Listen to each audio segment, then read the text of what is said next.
Bien-aimés frères et sœurs, vous connaîtrez la vérité et la vérité vous affranchira. Ça, c'est pas moi qui le dis, c'est la Bible qui le dit. Mais moi, je vous dis mieux. Vous connaîtrez la vérité historique, notamment celle de vos ancêtres kémites, et vous aurez une vision globale de ce que c'est que la vraie souveraineté politique. J'ajoute, vous reviendrez à la spiritualité africaine ancestrale et vous comprendrez les enjeux de l'indépendance économique. Et pour terminer, vous accepterez votre identité culturelle kémite et vous obtiendrez deux choses. La première, c'est la paix. La seconde, c'est le développement, à une condition. L'unité de toute l'Afrique noire, l'unité de tous les Noirs du monde entier. Otep à tous, bienvenue sur la chaîne des panafricanistes par essence, par conviction et par excellence. Celle des citoyens kémites par nécessité et obligation de combat. Nous sommes une chaîne qui n'est guidée que par nos ancêtres et rien que par les ancêtres qui appartiennent à l'égrégore du monde noir. Par conséquent, nous ne croyons en aucun Dieu venu de l'étranger. Toutefois, cette vidéo n'est aucunement destinée à inciter à la haine ou à la violence, car nous menons un combat qui est d'abord et avant tout spirituel, intellectuel et démocratique. Ensuite, il est politique, géopolitique et géostratégique, contre l'impérialisme, le colonialisme, le néocolonialisme et l'endocolonat, qui sont tous qualifiés de crimes contre l'humanité. Nous menons ce combat sur la base du principe fondamental que nous avons hérité de nos ancêtres kémites, qui est celui de la Mahat, c'est-à-dire solidarité, vérité et justice. Vous êtes donc en droit de connaître la vérité, et nous avons l'obligation de vous dire la vérité, rien que la vérité, afin que justice soit rendue au continent africain. Et ça, c'est notre modeste contribution dans cette noble lutte en faveur de la souveraineté, la dignité, la solidarité et l'unité africaine. Ça, c'est ce que nous appelons le panafricanisme. Bien-aimés frères et sœurs,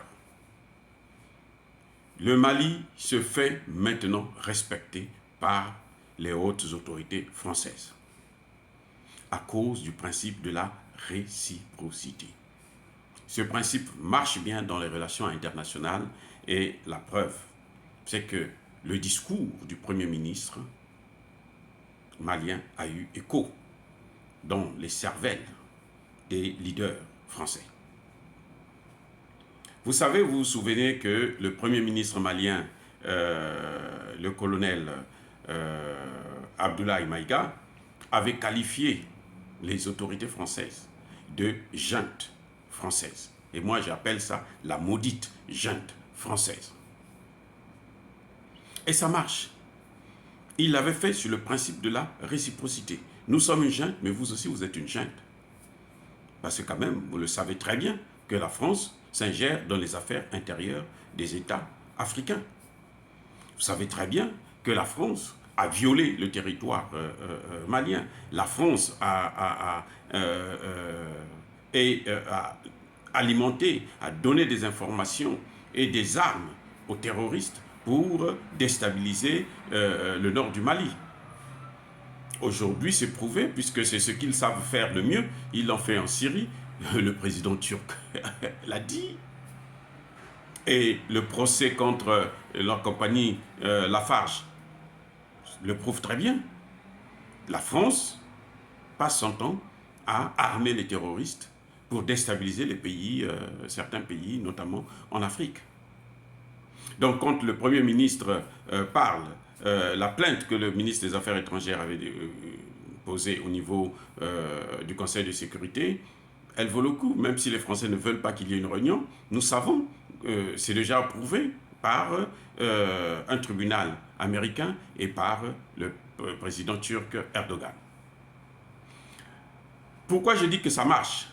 Depuis que le Premier ministre, le gouvernement français, plutôt malien, qualifie les autorités françaises de junte, eh bien, maintenant, les autorités françaises aussi commencent à tenir le bon langage.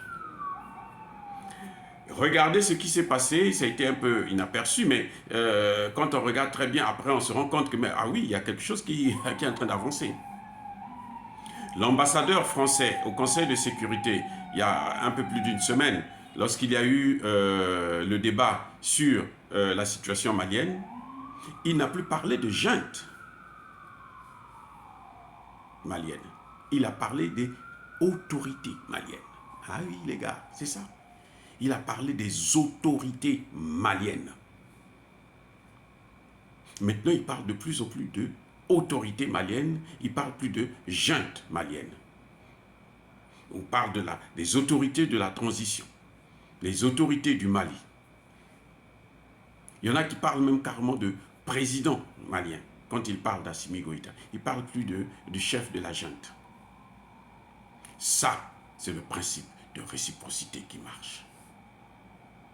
C'est aux Africains de prendre leurs responsabilités. Si vous voulez qu'on vous respecte, vous devrez d'abord vous faire respecter. Ceux qui ne vous respectent pas, vous ne les respectez pas. Aussi simple que ça. Ceux qui ne vous respectent pas, vous ne les respectez pas. Et vous avez vu que les États-Unis ont envoyé une délégation au Mali il n'y a pas longtemps. Eh oui. Et la délégation a été conduite par les hautes autorités du ministère américain des Affaires étrangères, du secrétariat d'État américain. Ce n'est pas pour rien.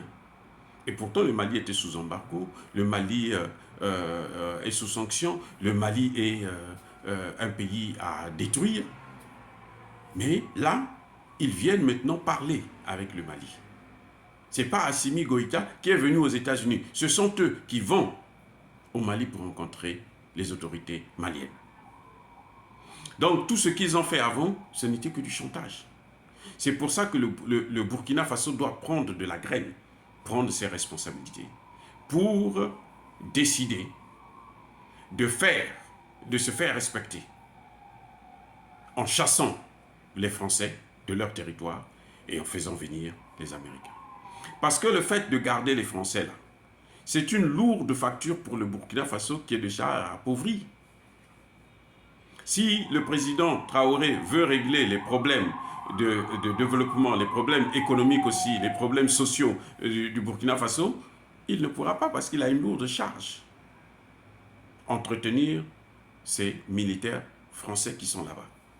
Les militaires français qui sont en Afrique ne sont pas entretenus par la France, mais ils sont entretenus par les Africains, par l'argent des Africains. C'est ce qui est prévu dans les accords de défense. Les accords de défense qui ont toujours été cachés, que le Mali vient d'annuler sur les 11 articles, il en a annulé 8. Ah oui, il les a dénoncés et c'est devenu caduc. Il en reste 3 seulement qu'il respecte, c'est tout. Parmi les 8 que le Mali a annulés, c'est que les militaires français que vous voyez là, que ce soit au Burkina Faso, que ce soit au Niger, que ce soit au Mali, que ce soit partout au Gabon, en Côte d'Ivoire et autres, ils sont à la charge du gouvernement qui les reçoit. Et ils ont un statut de diplomate, c'est-à-dire, s'ils peuvent tuer quelqu'un, ils peuvent faire tout ce qu'ils veulent, ils peuvent pas être poursuivis, ni dans le pays là où ils ont commis les actes, là où ils travaillent, ni en France. Et lorsqu'un militaire français décède en mission en Afrique, c'est le pays là, le pays hôte là, qui doit s'occuper du rapatriement du corps de ce militaire et qui doit dédommager la famille. La facture de Barkhane s'élevait à 900 millions d'euros, de dollars. Et vous savez qui payait ça? Presque 1 milliard de dollars. C'est-à-dire 600 milliards de francs CFA. Qui payait ça? Ce n'est pas la France qui payait, c'est le Mali. On prenait ça là, dans le compte du Mali là, en France. À la Banque de France là, le compte là. Et on prenait ça là-bas. Et c'est ça que les autorités françaises ne vous ont jamais dit. Vous voyez que quand on chasse ces militaires-là, ils ne savent plus où les placer. On ne peut pas les amener en France parce que s'ils sont en France, aucun pays africain ne doit payer la facture. Mais tant qu'ils sont en Afrique, là, ce sont nos pays qui vont payer leur salaire, qui vont s'occuper d'eux, ils mangent bien, ils dorment bien, alors que nous, nos populations continuent à souffrir. Voilà pourquoi nous devrons nous débarrasser des bases militaires françaises. Que ce soit bien clair. Est-ce que dire cela, c'est inciter à la haine ou à la violence? Non. Je vous rappelle encore le principe de la réciprocité. Si vous voulez vous faire respecter, vous devrez imposer le respect à votre égard. Soyez bénis par le Dieu de Kémit et que tous ceux qui persécutent le continent africain, les Africains et surtout les panafricanistes, tous ceux qui pillent et déstabilisent le continent africain puissent être maudits, puissent être punis, puissent être foudroyés et écrasés par le Dieu des Kémites et par nos ancêtres angélisés. J'ai dit et j'assume.